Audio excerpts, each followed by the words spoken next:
Alright guys, so today it's Ramadan here, same like in our place. It's before iftar. I go around, walking around to see the view, the vibe here.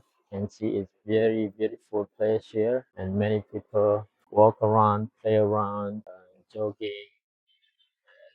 As you can see, very beautiful place and good weather. Very nice here in Martil, Morocco. Nyo Dawit, nyo gampung sino di Martil. Jadi may gampung kan makanan, barang-barang murah-murah cuy.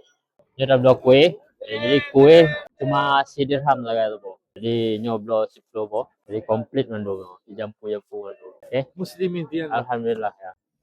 Syukran. Syukran. I'm from Aceh.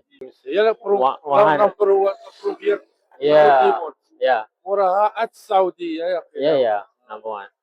Oke, kabarnya dah oleh elok ya. Ini daerah kampung, suasana aja sama lagi penayung je. Anak juga beda.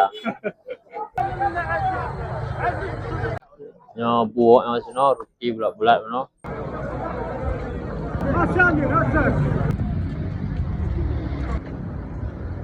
Nyoba perumahan awaknya sino.